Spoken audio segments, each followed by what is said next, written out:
রাখবা, বিনা পয়সায় কিছু হয় না। তুমি কিছু দিলে তারপরে তুমি কিছু পাবা।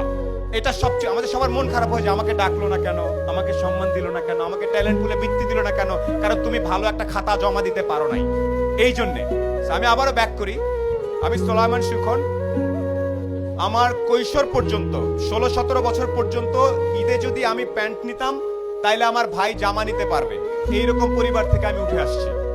আমার বাবা ছিলেন আর্মির একজন সার্জেন্ট, যেটাকে আমরা হাবিলদার বলি। আমরা ছিলাম 5 ভাই বোন। সে অবস্থা থেকে আল্লাহর রহমতে এখন অনেক ভালো জায়গায় আছি। এই গল্পটা ছোট্ট করে একটু বলবো। আমি নর্মাল বিভিন্ন জায়গায় পড়াশোনা করছি। গাড়ির সিট বেল্ট কেমনে বাঁধতে হয় সেটা আমি আসলে 18 বছর পর্যন্ত জানতাম না। গাড়ির সিট বেল্ট এদিক থেকে টাই নাই না এদিকে বাঁধতে আমি জানতাম না।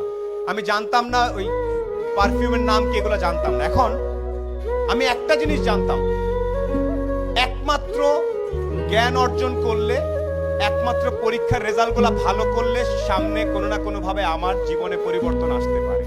এখানে পরীক্ষার রেজাল্ট ভালো কার কার আমি আওয়াজ শুনতে চাই। 13 থেকে 19 আওয়াজ শুনতে চাই ভালো ছাত্রছাত্রীদের। এখানে প্রত্যেকে ভালো ছাত্রছাত্রী আমি জানি। আমি আজকে লিস্টে পড়েছি, পলক ভাই প্লেনে আস্তে আস্তে বলছিল যে এত ছেলে মেয়ে, এত কৃতি সন্তান আমি কিভাবে ছবি তুলবো একসাথে, আমার তো পুরো মাঠ লাগবে। সিংড়ার মতো একটা জায়গায় এতগুলা মেধাবী ছেলে মেয়ে তৈরি হচ্ছে।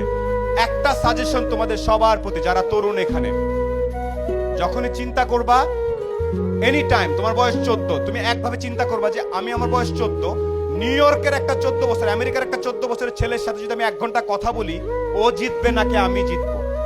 এই স্টাইলে যদি যেতে পারো তাইলে তুমি একটা কিছু হওয়ার চান্স থাকে। না অনেক আগেই বলতে পারবো না ভাই, আমি কেন, আমেরিকার ছেলেটা কি দেখে, ও যা দেখে তুমিও তাই দেখো। ইন্টারনেট আছে না, আমি তোমাদের শেখ কামাল ডিজিটাল ল্যাব দেখে আসছি। আমি জানি এই আমতলা ইন্টারনেটের কারণে ছেলে পেলে এসে বসে বসে কাজ করে, আমি জানি এটা। আমেরিকার ছেলেটা যে ইন্টারনেট ইউজ করতেছে, তুমি একই ইন্টারনেট ইউজ করতেছো না?